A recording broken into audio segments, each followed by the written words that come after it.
खबर उन्नाव से है, जहां सपा के राष्ट्रीय सचिव व इंडिया गठबंधन के प्रत्याशी अन्नू टंडन ने आज नामांकन पर्चा दलबल के साथ दाखिल कर दिया। वहीं नामांकन में सपा की स्टार प्रचारक डिम्पल यादव मुख्य अतिथि के रूप में शामिल हुई। वहीं डिम्पल यादव का अन्नू टंडन ने पुष्पगुच्छ भेंट कर स्वागत अभिनंदन किया। इसके बाद डिम्पल यादव ने शहर के वकीलों वाले रामलीला मैदान में जनसभा कर प्रत्याशी के पक्ष में माहौल बनाया। वहीं जनसभा के बाद डिम्पल यादव ने शहर में 3 किलोमीटर लंबा रोड शो कर गठबंधन की ताकत दिखाई। बता दें, सपा स्टार प्रचारक डिम्पल यादव ने मंच से भाजपा को जमकर घेरा और गंभीर आरोप लगाए हैं। वहीं स्टार प्रचारक ने दो टूक दावा किया है कि उन्नाव ही नहीं, यूपी में सभी सीटें गठबंधन जीत रहा है।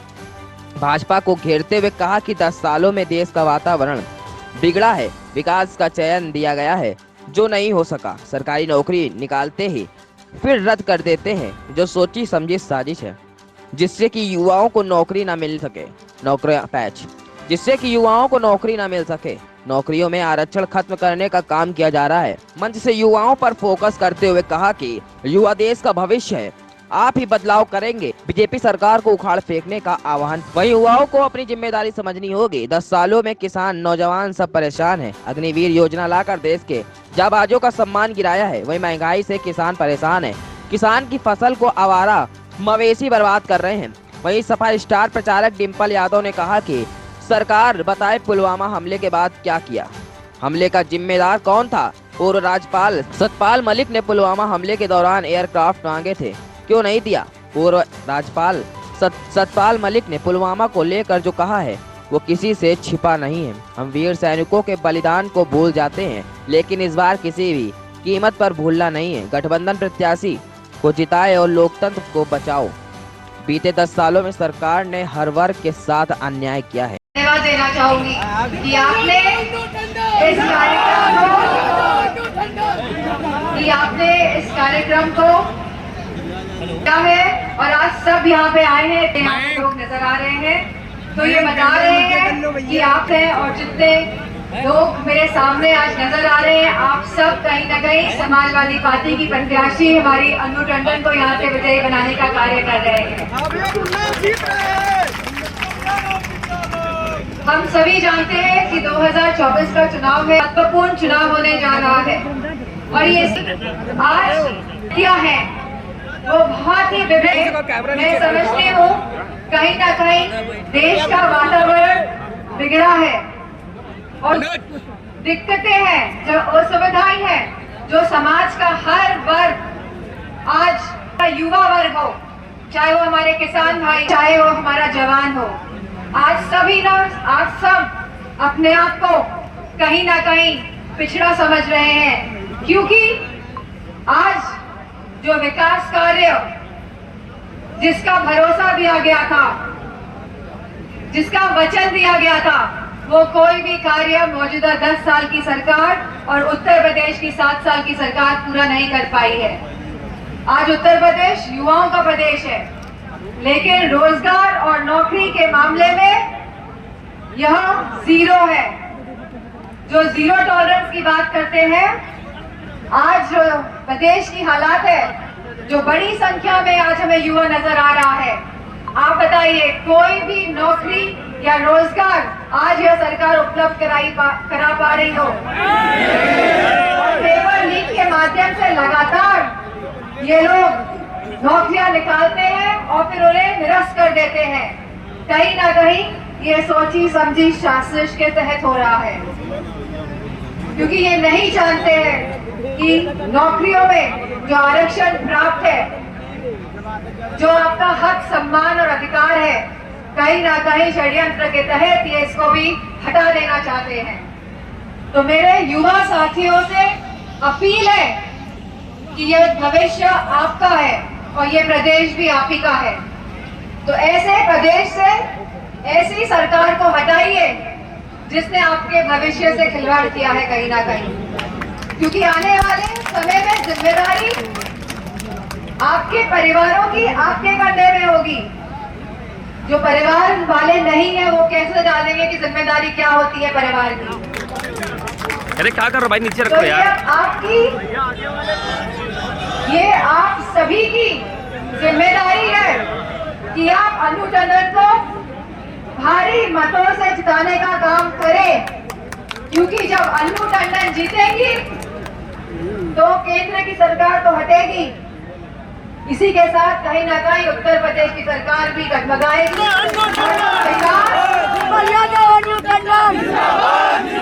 और जो विकास की गंगा समाजवादी पार्टी के समय बही थी, जिसमें कोई वर्ग नहीं छूटा था, तो वही विकास की गंगा अगर हमें उत्तर प्रदेश में बहानी है, अगर हम चाहते हैं हमारा किसान खुशहाल हो। आज किसानों की हालत बहुत दयनीय है, और ये मैं इसलिए कह रही हूँ क्योंकि जो लोगों ने वादा किया था कि आपके अकाउंट में 15 लाख रुपए आएंगे, अच्छे दिन आएंगे, उन्हीं लोगों ने महंगाई की वजह से आज किसान की जो आमदनी है वो आधी से भी कम कर दी है। और वहीं हमारे किसान भाइयों को रात के समय भी चैन की नींद नहीं आती है, क्योंकि आवारा पशु कहीं न कहीं उनके खेतों को चरने के लिए तैयार है।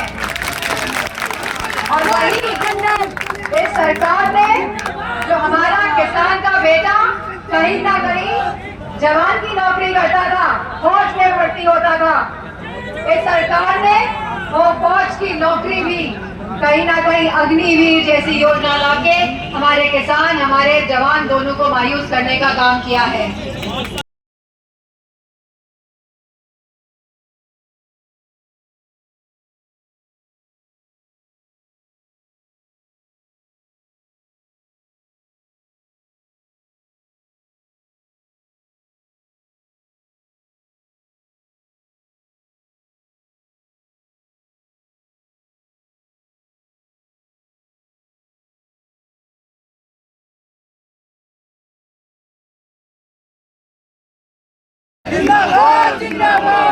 मंच पे उपस्थित श्री अनवर सिद्दीकी जी, रमेश रावत जी, राघु यादव,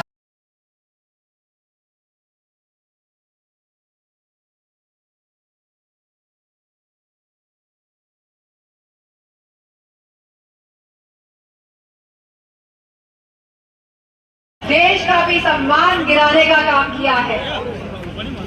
आज जो लोग मंगलसूत्र की बात करते हैं, जब पुलवामा में हमारे जवान शहीद हुए थे और उनकी पत्नियों के मंगलसूत्र छिन गए थे, तो ये लोग बताएं कि कौन थे वो लोग जिसकी वजह से यह अंजाम दिया गया पुलवामा की जो घटना को। और सरकार ने क्या किया, और सरकार ने क्यों नहीं उनको एरोप्लेन उपलब्ध कराए। जब गवर्नर जी ने कहा था, मलिक जी ने, कि आप फौज को इधर से उधर ले जाने के लिए एयरक्राफ्ट का प्रयोग करें, तब यह सरकार उनको एयरक्राफ्ट तक नहीं दे पाई थी। और हम सब भूल जाते हैं उनके बलिदान को।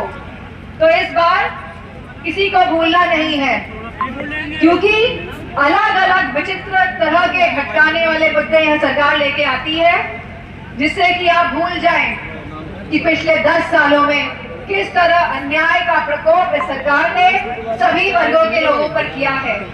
तो मेरा आप सबसे अनुरोध है, क्योंकि ये कहीं ना कहीं संविधान को बचाने की भी लड़ाई है, और संविधान के माध्यम से जो हमें हक, सम्मान और अधिकार मिला है, इसको भी जीतने के लिए हम सबको एक होना पड़ेगा और पूरे जोश के साथ और होश के साथ ये चुनाव लड़ना पड़ेगा, और हमें अपने अधिकारों की रक्षा भी करनी पड़ेगी।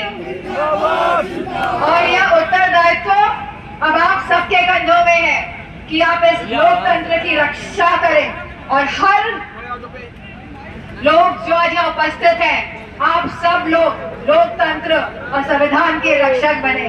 इन्हीं शब्दों के साथ मुझे पूरा भरोसा है कि आप सब सरकार बनेगी तो हम मुस्लिमों से अल्पसंख्यक का दर्जा छीनेंगे, भी अल्पसंख्यक का दर्जा छीनेंगे। क्या कहना है? ये सरकार ऐसी सरकार है जो केवल छीन सकती है। इसने हमेशा छीना है, इसने युवाओं की नौकरी रोजगार छीना है, इन्होंने महिलाओं का हक, सम्मान और अधिकार छीना है, इन्होंने रात की हमारे किसान भाइयों की नींद छीनी है।